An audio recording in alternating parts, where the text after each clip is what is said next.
SKUAST Shalimar campus. You are seeing a beautiful pine tree. We have many pines in Jammu and Kashmir. We have Pinus Roxburghi in lower hills. We have Pinus gerardiana in Padar, Kishtwar.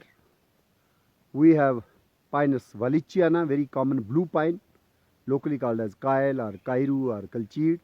But here you are looking at a peculiar pine which is not native to India or Jammu and Kashmir.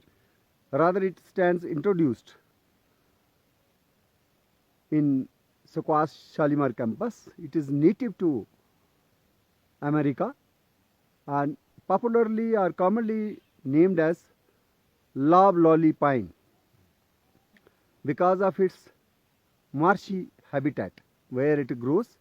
It grows in that wet situations. So lob means thick and lolly means kind of muddy syrup. Here you have the number of needles per dwarf shoot, that is 3 needles. We also have 3 needles in case of Pinus Roxburghi, but there the needles are much longer and they are more flexible, pliable. Here they are not that long and rather the needles are a bit rigid, and this particular character is also shared by Pinus gerardiana. Again we have the 3 needles per dwarf shoot.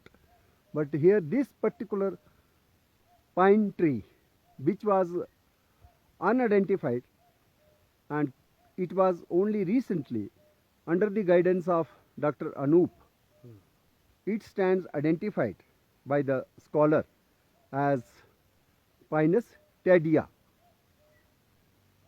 It may have some resemblance to Pinus ponderosa also, but here in case of cones you have the very spiny cones. The scales, they have a spine, and the color of the needles is also yellowish green, and some bark characters, they are also peculiar. So it is different from Pinus ponderosa pine. So this is the Pinus taeda, the solitary tree growing in the wilderness of Sher Kashmir Agriculture University of Science and Technology, Kashmir, the Shalimar campus. So I am joined by the expert Dr. Anup also, who has just joined, and we have the Naved Kesar, the controller of examinations also. Would you like to add something about this tree? This tree was wrongly identified as white pine. Okay. Because we never tried to characterize it, or rather just somebody told that it's a white pine, and we carried this name and we introduced this to whosoever came to this campus.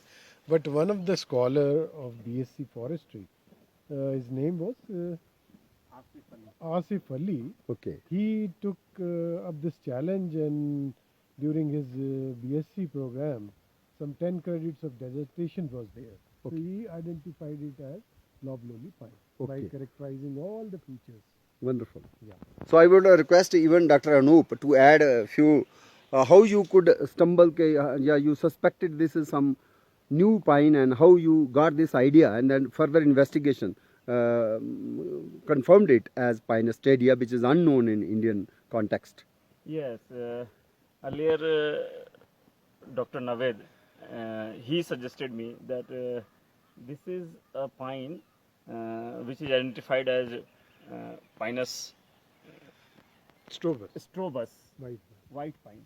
But there is some doubt in this because because when he put that photographs with cones and tree, someone suggested that no, this cannot be strobus. So I thought that for last 25-30 years it has been misnamed. So we should certify the nomenclature of this tree. Wonderful. So one of my student during his dissertation work, he came to this tree on my suggestion, and then he found that this is especially the cone of this tree it has a spine. So he was very fascinated with this, and so he took the challenge and tried all his during this 6 months of dissertation period, try to identify this, and finally he came to conclude that this is a Pinus taeda, not Pinus strobus as earlier identified. Kudos, wonderful work. Thank you. When there was pre-industrial phase in the world, the carbon concentration was 300 ppm. The carbon concentration in the air was 300 ppm. We used to write in we used 0.03% or 300 ppm as carbon dioxide in the air. Because of we are burning so much of fossil fuels, the carbon concentration is increasing day by day in the atmosphere, and it has world average is 450 ppm at present. That is 0.045%. So carbon concentration increases, and this is the major cause of the climate change or global warming. This carbon concentration in the air. So one is this thing, that is air. Another is water. Water is also declining day by day. We see water. We had all of us studied water cycle. If we water bodies are shrinking day by day, or because of human interference, we have polluted the water. This needs to be saved, because if you study any civilization of the previous old civilization, every civilization started on the banks of the river. It may be Mohenjo-daro, while it started on the Indus River. Older civilization again is Nile. That is known as Nile civilization, on the banks of Nile. Egypt वगैरह इस वक्त type का है, तो that started on the Nile. Or same, if we talk about Srinagar, our Srinagar whole city was established on the banks of the river Jahlim, either on the east side or the western side. So all civilizations throughout the world, they established on the water bodies only. Why? Because water is life. If there is no water, there is no life.